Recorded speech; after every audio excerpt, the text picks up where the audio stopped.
검사랑 변호사랑 친해요? 검사가 더 좋은 것 같아요. 솔직하게 저는 뭐 고민을 한 0.1초 만에 답을 내리는.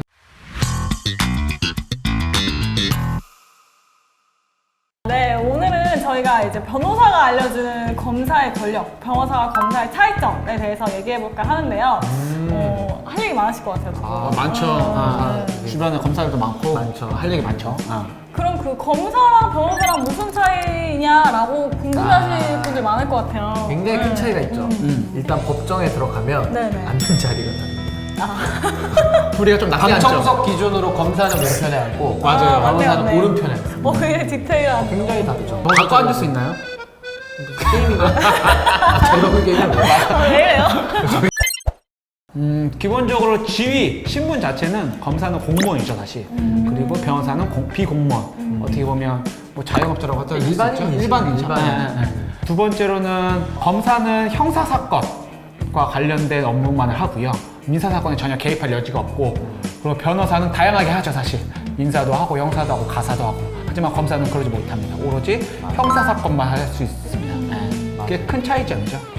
네, 검사는 이제 공익의 대표자이기 때문에 국가를 대리해서 하는 소송 같은 거에 이제 국가의 대리인으로 이제 검사가 등장하기도 하고 또 어쨌든 형벌을 주는 역할을 하는 거잖아요. 맞습니다. 맞아요, 맞아요. 네, 그러니까 네. 국가를 대표해서 이제 잘못한 사람 벌을 주는 역할을 한다. 이제 이렇게 이해하시면 되겠습니다.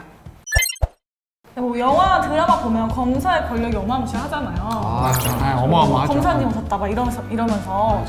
근데 실질적으로 검사의 권력이 어느 정도까지인지 뭐 옛날이나 지금 현재랑 좀 비교해서 좀 말씀을 해주실 수 있을까요? 왜 그러냐면 이제 우리나라가 그 검사가 어떻게 보면 수사도 하고 기소도 하고 어떻게 보면은 전 세계에서 좀 유례를 찾아볼 수 없는 맞아요. 많은 권한들을 한 기관에서 다 갖고 있다 보니까 그 권한이 큰 만큼 또 권력도 센 거고 또 그만큼 이제 문제도 많이 있었고 그쵸. 뭐 그런 스토리들이 좀 있었죠. 기소와 수사를 동시에 한 기관이 갖고 있다는 게 굉장히 사실 강력한 거거든요. 사실 미국 같은 경우는 수사와 기소가 사실 독립돼 있잖아요. 분리돼 있죠. 분리돼 있어서 균형을 이루고 있는 반면에 우리는 약간 그런 것들이 독점돼 있다 보니까 거기에 대한 비판도 되게 많이 제기됐던 것 같아요. 그렇죠. 그 검사가 나왔었던 수많은 영화들이 있는데 그 영화 속 내용들이 실제와 어느 정도로 차이가 있나요? 더킹 혹시 보셨어요? 더킹? 근데 그 정도까지는 거기서 보면 되게 엄청나게 막 파티 열고 술 비싼 술 먹고 약간 그런 게 약간 그거는 좀 약간 지금 검사와는 좀 안 맞지 않을까 저는 그렇게 생각하거든요. 근데 현실로 보면 사실 검사도 공무원이기 때문에 야근을 다 하고 맞아요. 야근 엄청난 엄청 하죠. 사건의 그 처리의 압박 이런 걸 느끼시기 때문에 맞아요. 네, 사실상 일 많은 공무원으로도 볼 수도 있어요. 맞아요. 그리고. 네. 근데 아마 이런 거 같아요. 제 생각에는 이제 검찰 조직이 아무래도 좀 상명하복이 강하고 조금 조직 문화가 좀 특수한 게 좀 있다 보니까 그 검사장이 됐을 때 그 주어지는 혜택이나 이런 게 굉장히 많거든요. 그래서 이제 그런 자리를 좀 이렇게 올라가고 싶은 욕망 이런 것도 좀 분명히 있을 것 같아요. 야욕, 야욕도 분명히. 권력지향적인 네, 있어요. 전 그것도 분명히 있을 수 있다고 봅니다. 검사랑 변호사랑 친해요? 근데 엄밀히 말하면 사이가 꼭 좋다고 볼 수는 없죠. 왜냐면 저희는 상대방으로 만나는 거기 때문에 어쨌든 검사는 공격하는 역할을 하는 거고 변호사는 이제 막는 역할을 하는 거거든요. 맞아요. 그럼 서로 이제 대척적인 일을 하다 보니까 서로 사이가 좋으면 또 이상한 거고 또 좋을 수도 없는 것 같아요. 현실적으로. 우리 인간적으로는 다르겠지만. 딱 가까워질 수는 없는 것 같긴 해요. 근데 그거는 뭐 공적인 부분이고 또 사적인 부분 넘어가면 또 이런 친구도 거는- 많지. 친구도 많죠. 그렇죠. 그러면 검사는 어떻게 되는지 되게 궁금하실 수 있을 것 같아요. 네. 옛날에 사법시험이 있을 때는 검사가 어떻게 됐죠? 그때는 사실 사법연수원에서 기본적으로 성적이죠. 커트라인 같은 게 있거든요. 뭐 몇 년마다 정말 다르긴 하지만 그 커트라인을 넘어서는 사람 중에서 검사가 되고 싶어하는 사람 그 사람들이 지원을 해서 검사가 됐죠 보통. 근데 요즘 많이 좀 달라지지 않았어요? 요즘 면접도 엄청 중요해지고 저희 때는 사실 크게 의미가 없었는데 어떠세요? 요즘 어떠신가요? 근데 요즘 이제 로스쿨로 바뀌고 나서는 이제 검사를 또 따로 뽑거든요. 그래서 각 학교에 이제 뭐 진짜 소위 말하는 전교 1등들. 그분들은 다 이제 검사를 지망을 많이 하시죠. 네, 그러니까 공부 잘하시는 분들이 이제 검사 시험에 응시를 해서 또 그 어려운 난관을 통과를 하셔야 되고 그러니까 정확하게 말하면 연수원 때는 검사 시험이라는 게 아니고 그냥 그 안에서 다 같이 공부를 하다가 맞아요. 맞습니다. 등수대로 잘라서 판사, 검사, 변호사가 만들어지는 거고 맞아요. 이제 저희 때 로스쿨 체제에서는 검사 될 사람들은 또 따로 지원을 하는 거예요. 네, 검사 시험을 따로 봐서 이제 검사가 되는 과정을 이제 또 거쳐야 되는 거죠. 뭐 어쨌든 간에 지금 변호사신 거잖아요. 네, 검사가 더 좋은 것 같아요. 변호사가 더 좋아. 아, 솔직하게 정말 솔직하게. 우선 저부터 말씀드리면 검사는 좀 사명감이 있어야 될 것 같아요.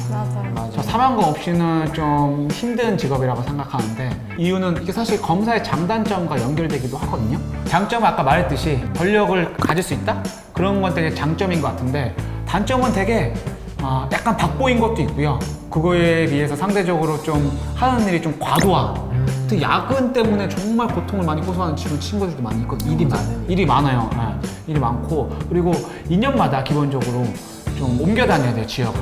지방에도 갔다가 경기도 쪽에 왔다가 다시 지방 갔다가 뭐 서울도 오고 이렇게 계속 옮겨 다녀야 되는 그런 불편함? 그런 게 단점인 것 같아요. 네.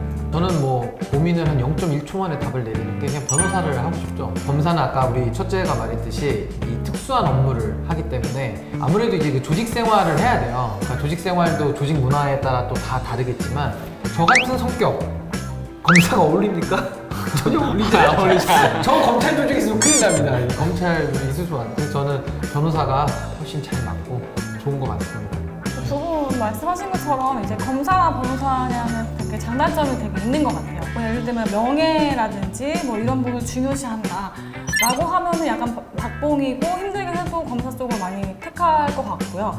그게 아니라 조금 더 자유롭고 또 다양한 업무를 해보고 싶다 뭐 이런 성향을 갖고 있으면 변호사가 좀 더 맞지 않을까라는 생각이 듭니다. 네, 오늘은 저희가 검사와 변호사의 차이점에 대해서 이야기를 해봤는데요. 실제로도 제 주변에서 되게 많이 물어봐요. 맞아요. 뭐 검사랑 변호사랑 친하냐, 그리고 검사랑 변호사랑 무슨 차이냐, 뭐 이런 질문들 굉장히 많이 하셔서 구독자 여러분들도 궁금해하실 것 같아서 오늘 아주 가볍게 한번 다뤄봤는데요. 이외에도 되게 궁금하신 점들 댓글로 남겨주시면 저희가 빨리 신속하게 컨텐츠로 전달드리도록 하겠습니다. 오늘 저희가 준비한 영상은 여기까지였고요. 오늘 영상이 재밌으셨다면 좋아요. 구독 버튼 댓글 많이 남겨주시고요. 그럼 다 함께 외쳐요. 러리어 삼남매 See you.